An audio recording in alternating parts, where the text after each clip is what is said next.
Hello hi friends, బాగున్నారా? నేనైతే చాలా బాగున్నాం. ఈరోజు మన రెసిపీ వచ్చేసి చిక్కుడు విత్తనాలతో కూర. ఉడకబెట్టుకొని పక్కన పెట్టుకున్న చిక్కుడు విత్తనాలు, టమాటాలు, పచ్చిమిర్చి, ఉల్లిపాయ, కొత్తిమీర, కరివేపాకు.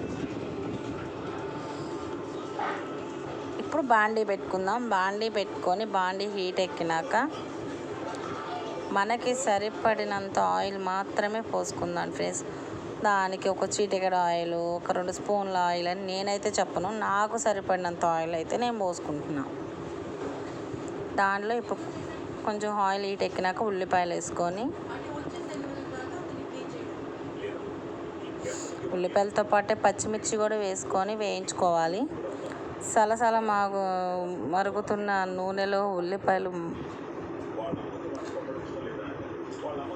ఎట్లా వేగుతాయో చూడండి.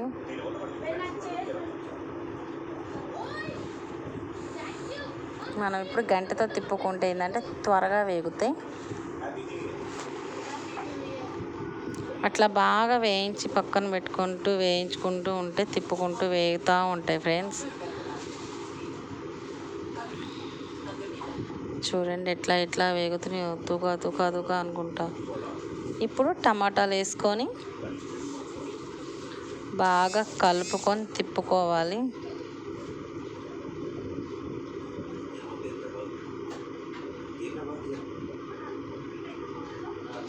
అవి బాగా కలుపుకొని తిప్పుకుంటేనే,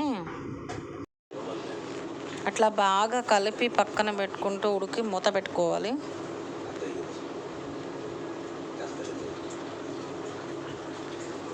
ఇప్పుడు కొంచెం సాల్ట్ వేసుకుందాం. ఎందుకంటే టమాటాలు చాలా తొందరగా మగ్గిపోవడం కోసం మనం ఉప్పు అయితే ఉప్పు, సాల్ట్ అయితే సాల్ట్ వేసుకోవాలి.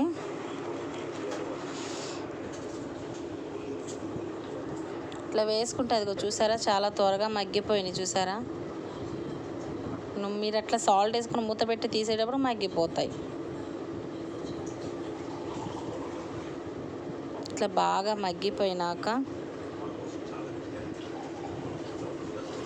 చూడండి ఎంత బాగున్నాయి. మనం కలుపుకుంటూ ఉంటే ఆ టమాటాలు మొత్తము దానికి ఉన్న గుజ్జంతా వస్తుంది అన్నమాట. ఇప్పుడు ఉడకబెట్టిన చిక్కుడు విత్తనాలు కూడా దానిలో వేసుకొని బాగా మొత్తం కలిపేలా తిప్పుకోవాలి. చాలా బాగుంటుంది ఫ్రెండ్స్ విత్తనాల కూర.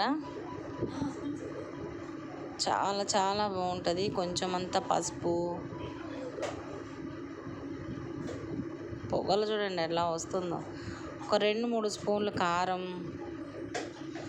కారంలో మా అమ్మ ఉప్పు ఎక్కువ వేసిందని నేను తర్వాత ఉప్పు అయితే వేయలేదు ఫ్రెండ్స్.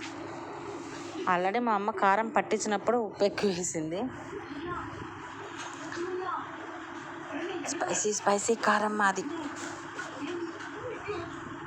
అట్లా వేసి బాగా తిప్పుకోవాలి. అట్లా తిప్పుకున్నాకే మనకి మొత్తం కలుస్తుంది అన్నమాట కారం.